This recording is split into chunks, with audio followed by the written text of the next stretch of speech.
Hi there, and welcome back to Recess with Jess. I'm Jess Taylor, and if you're just joining, this podcast is all about bringing the magic of kindergarten back into dementia care. Yes, even if it's just snack time or, drumroll, bath time, which, let's face it, nobody's ever excited about. Okay, so today we're talking about something I love, using simple, rhythmic language. You might have heard me call it micro-hypnosis, but don't let that fancy word trip you up. It's really about saying things in a way that feels familiar, gentle, and, well, kind of like a nursery rhyme. Why do these silly little scripts work? Well, the brain, especially when it's stressed or living with dementia, loves repetition and rhythm. It's like when you hear a lullaby and your body just softens a little. There's science behind that.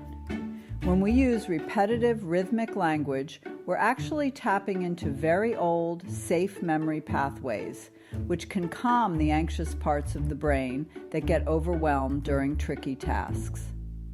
I remember learning all this and thinking, can it really be that simple? But I saw it firsthand with my neighbor, Mr. Lee. Every morning, breakfast was World War III. He'd push away the spoon, frown at his oatmeal, you name it.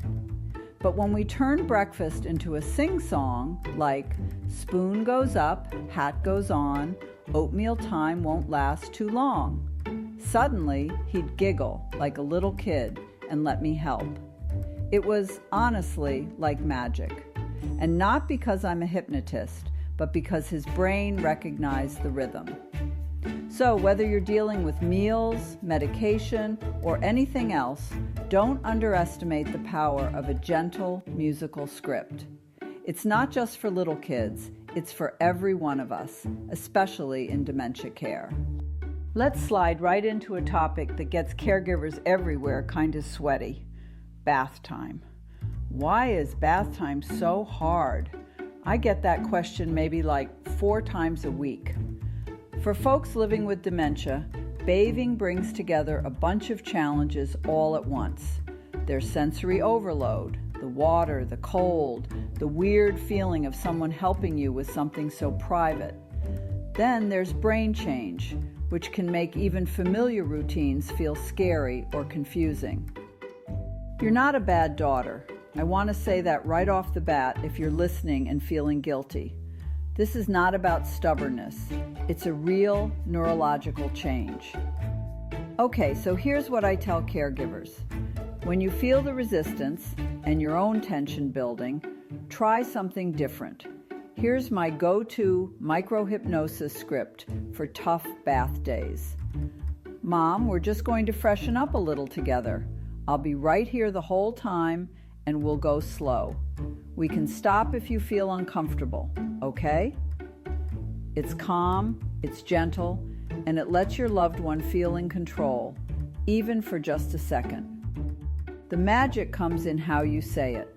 Soft voice, relaxed shoulders, maybe even a little smile.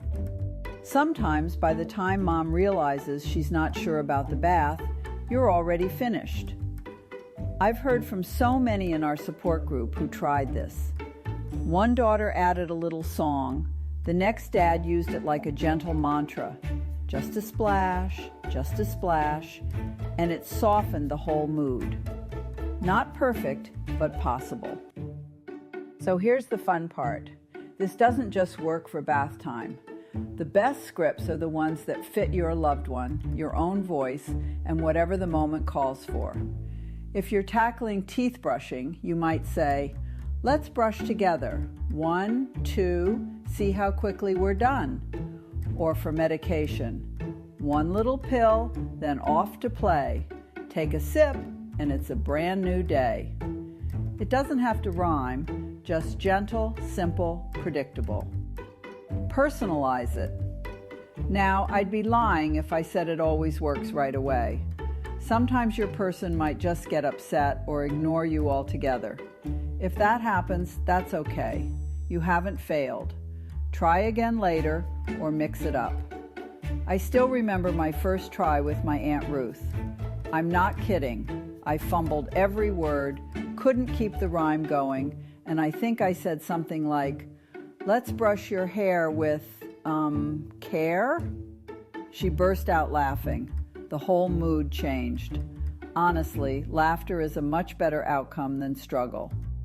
The lesson? Drop perfection. Scripts are there to help, not to be another thing you get right. So be playful. Borrow a rhyme or make one up. And remember, like in kindergarten, we learn together by making mistakes. That's it for today's recess. Give these scripts a try, let them be a gentle guide, and let me know how it goes. We'll be back soon with more simple, heart-centered ways to make care just a little bit easier. See you next recess.